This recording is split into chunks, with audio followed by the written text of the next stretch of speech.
नमस्कार। आकाशवाणी जयपुर अजमेर से प्रस्तुत हैं प्रादेशिक समाचार।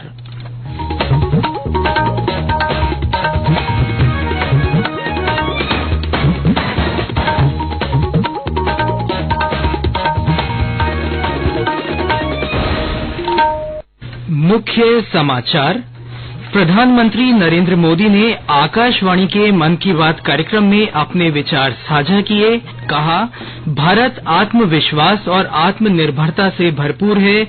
उन्होंने 2024 में भी यही जज्बा बनाए रखने का आह्वान किया। केंद्र सरकार ने 16वें वित्त आयोग का किया गठन। नीति आयोग के पूर्व अध्यक्ष डॉक्टर अरविंद पनगढ़िया होंगे अध्यक्ष। नव वर्ष की पूर्व संध्या पर राज्य के पर्यटन स्थलों पर उमड़ा सैलानियों का हुजूम। प्रसिद्ध मंदिरों पर भी बड़ी संख्या में पहुंच रहे हैं श्रद्धालु। और प्रदेश में तेज ठंड और ज्यादातर स्थानों पर कोहरे का असर बरकरार। घने कोहरे का दौर अगले 3-4 दिन तक जारी रहने का पूर्वानुमान।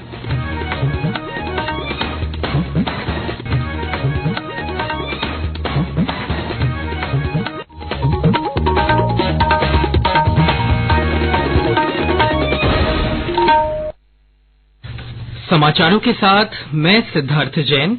और अब समाचार विस्तार से। प्रधानमंत्री नरेंद्र मोदी ने कहा है कि आज देश का कोना कोना विकसित भारत और आत्मनिर्भरता की भावना के कारण आत्मविश्वास से सराबोर है। आकाशवाणी पर मन की बात कार्यक्रम की 108वीं कड़ी में उन्होंने देशवासियों से इस भावना को वर्ष 2024 में भी बनाए रखने की अपील की। श्री मोदी ने कहा कि 140 करोड़ भारतीयों की ताकत के बूते ही देश ने इस वर्ष कई विशेष उपलब्धियां हासिल की हैं। इनमें बहुप्रतीक्षित नारी शक्ति वंदन विधेयक का पारित होना भी शामिल है। श्री मोदी ने मन की बात कार्यक्रम को देशवासियों के साथ मिलने का एक शुभ अवसर बताते हुए कहा कि आज हमारी साझा यात्रा का 108वां एपिसोड है और हमारे यहाँ 108 अंक का पवित्र महत्व है। माला में 108 मंके, 108 बार जप, 108 दिव्य क्षेत्र, मंदिरों में 108 सीढ़ियां, 108 घंटियां। 108 का ये अंक असीम आस्था से जुड़ा हुआ है। इसलिए मन की बात का 108वां एपिसोड मेरे लिए और खास हो गया है। प्रधानमंत्री ने कहा कि जब कभी हमने मिलकर प्रयास किए हैं, देश की विकास यात्रा पर उसके सकारात्मक प्रभाव पड़े हैं। भारत का इनोवेशन हब बनना इस बात का प्रतीक है कि हम रुकने वाले नहीं हैं। 2015 में हम ग्लोबल इनोवेशन इंडेक्स में 81वें रैंक पर थे। आज हमारी रैंक 40 है। इस वर्ष भारत में फाइल होने वाले पेटेंट की संख्या ज्यादा रही, जिनमें करीब 60% डोमेस्टिक फर्म्स के थे। QS एशिया यूनिवर्सिटी रैंकिंग में इस बार सबसे अधिक संख्या में भारतीय यूनिवर्सिटी शामिल हुई है। शारीरिक और मानसिक स्वास्थ्य के महत्व का उल्लेख करते हुए प्रधानमंत्री ने कहा कि विकसित भारत का सबसे अधिक लाभ युवाओं को ही होगा। जब भारत विकसित होगा तो इसका सबसे अधिक लाभ युवाओं को ही होगा।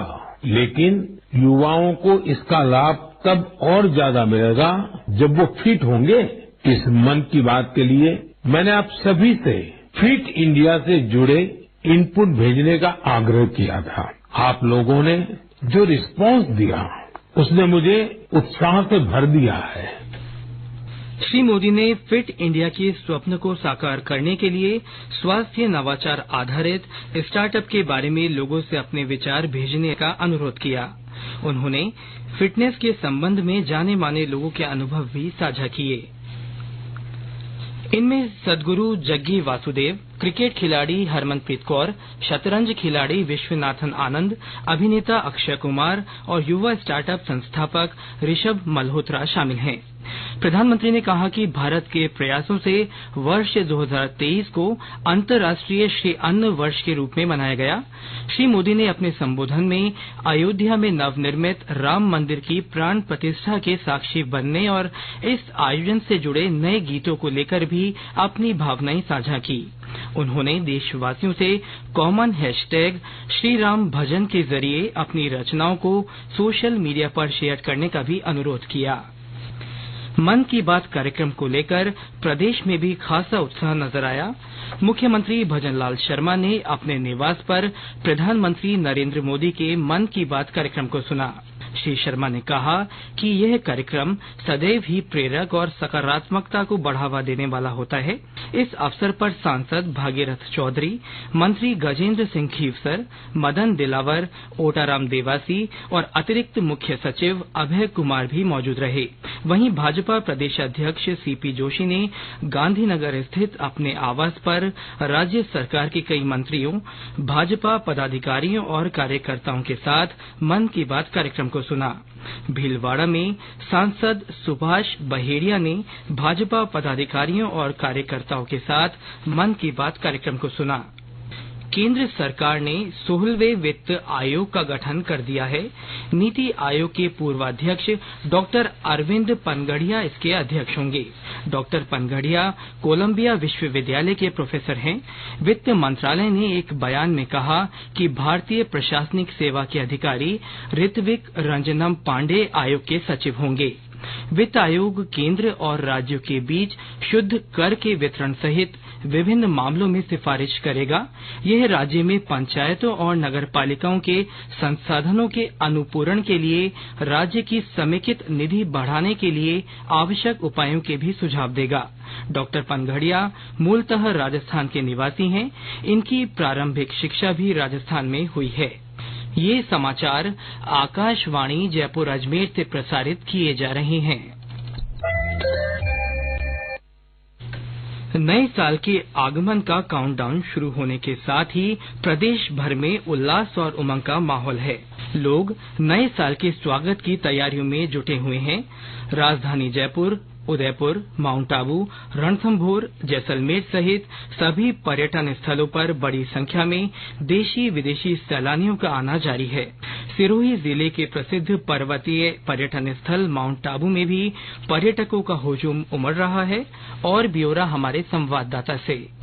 सिरोही जिले में स्थित राजस्थान के एकमात्र हिल स्टेशन माउंट आबू में पर्यटकों की भारी भीड़ देखी जा रही है। देश भर से पर्यटक माउंट आबू घूमने के लिए आ रहे हैं। न्यू ईयर को सेलिब्रेट करने के लिए देश भर से पर्यटक माउंट आबू पहुंच रहे हैं, जिसको लेकर यहाँ पर प्रशासन ने भी खासा इंतजाम किए हुए हैं। वहीं इस मौके पर यहाँ पर शरद महोत्सव भी आयोजित किया जा रहा है। रात्रि को 12 बजे नव वर्ष के आगाज के साथ इस शरद महोत्सव का समापन होगा। शरद महोत्सव को लेकर भी पर्यटकों में एक खासा उत्साह देखा जा रहा है। शरद महोत्सव के तहत सांस्कृतिक कार्यक्रम व प्रतियोगिताएं भी आयोजित की जा रही हैं, जिसमें पर्यटक व स्थानीय निवासी भी हिस्सा ले रहे हैं। साकेत गोयल, आकाशवाणी समाचार, सिरोही। नव वर्ष की पूर्व संध्या पर अजमेर और पुष्कर में भी बड़ी संख्या में सैलानी पहुंचे हैं। भरतपुर और बाड़मेर में लोग नए साल के स्वागत की तैयारियों में जुटे हुए हैं। वहीं प्रदेश के प्रमुख धार्मिक स्थलों पर भी श्रद्धालुओं के आने का सिलसिला जारी है।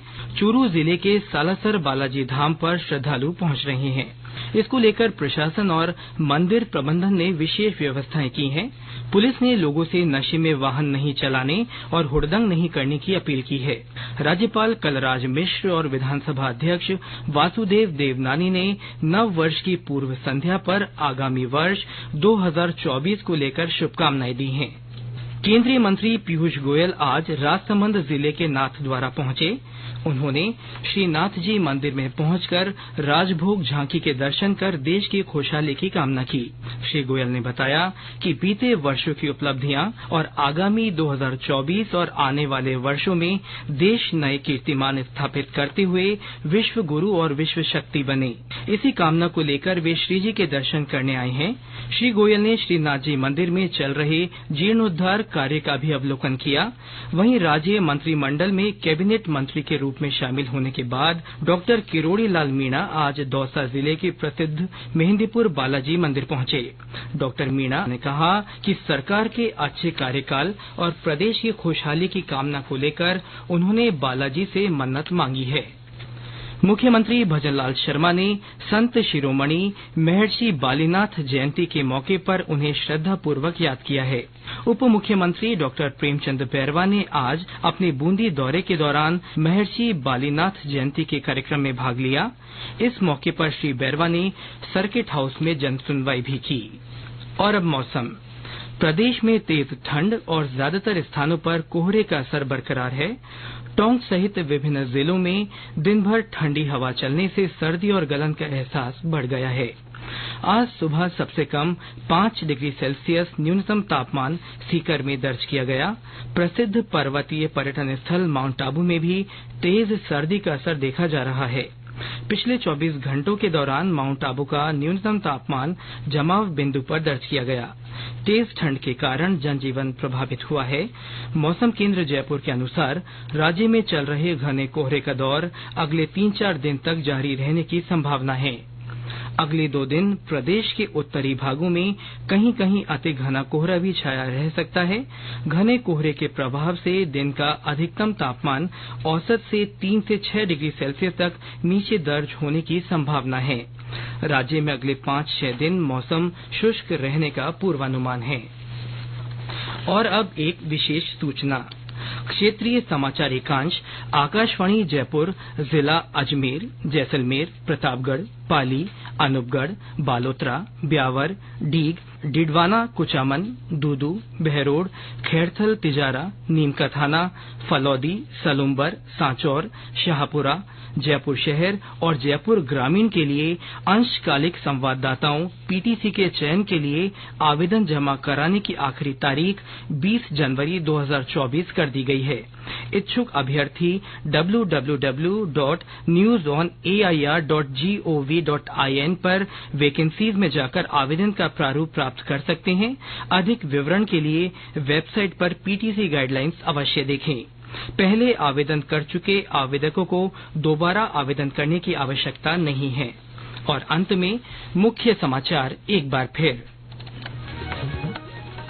प्रधानमंत्री नरेंद्र मोदी ने आकाशवाणी के मन की बात कार्यक्रम में अपने विचार साझा किए। उन्होंने कहा कि भारत आत्मविश्वास और आत्मनिर्भरता से भरपूर है। उन्होंने 2024 में भी यही जज्बा बनाए रखने का आह्वान किया है। केंद्र सरकार ने 16वें वित्त आयोग का गठन कर दिया है। नीति आयोग के पूर्व अध्यक्ष डॉक्टर अरविंद पनगढ़िया इसके अध्यक्ष होंगे। नववर्ष की पूर्व संध्या पर राज्य के पर्यटन स्थलों पर सैलानियों का हुजूम उमड़ रहा है। प्रसिद्ध मंदिरों में भी बड़ी संख्या में श्रद्धालु पहुंच रहे हैं। और प्रदेश में तेज ठंड और ज्यादातर स्थानों पर कोहरे का असर बरकरार है। घने कोहरे का दौर अगले 3-4 दिन तक जारी रहने का पूर्वानुमान है। इसके साथ ही प्रादेशिक समाचार बुलेटिन समाप्त हुआ। नमस्कार।